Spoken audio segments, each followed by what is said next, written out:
Hey everyone, today I'm going to be sharing tips on advanced prospecting with funder profiles so that you can discover those smaller family foundations who may be invite only or don't even have a website. So let's take a look at this in our account, and your funder matches are going to be this middle set of matches where we are surfacing a whole new set of funders who have given to your field of work and have a history of giving in your counties, but they just may not have posted a public opportunity about them.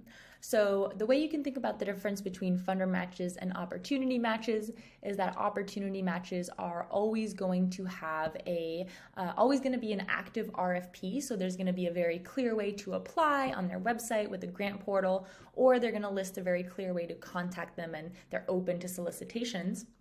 However, there's a whole other world of funders that never post anything online, yet have given to your field of work and counties. And so we want to help you discover those by putting them in your funder matches. So with these funder matches, we are going to show you a column on their giving rate percentage to new grantees. We'll tell you why you matched with them, because they've given to your grant amounts here on this right-hand side. They've given to these fields of work, and they have a history of giving in these counties, which are in your project. So all of this information is taken directly from the Funders 990 report, and that's the information we're using to match you to them. And the nice thing is that these funder matches are always going to be private foundations or public charities, so they're always going to have those 990 insights, meaning you can scroll down that right-hand side and take a look at their key people, see if your board has any warm connections, their past giving trends, where the past grantees are located, and top funding categories.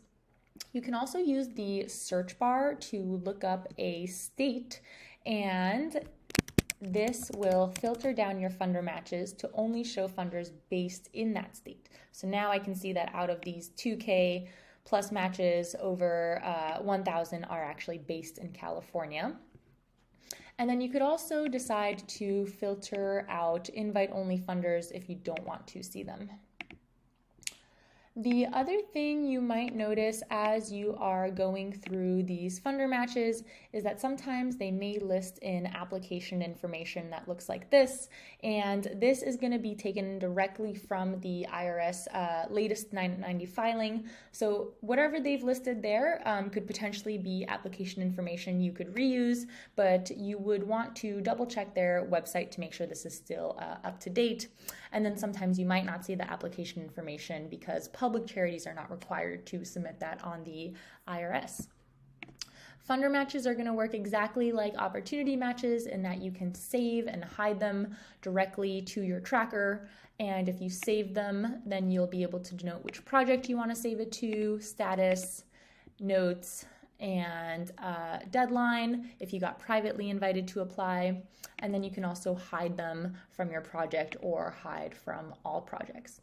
So biggest thing to keep in mind is because these funder matches are not active RFPs, you're going to want to take a more relationship-based building approach to going after them, look for those warm connections, and we have lots of resources on our blog on how to build relationships with funders.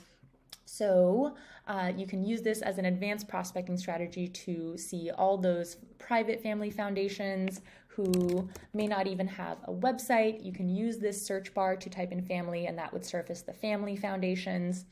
And use this to create a whole new list of prospects you would want to develop those longer-term relationships with.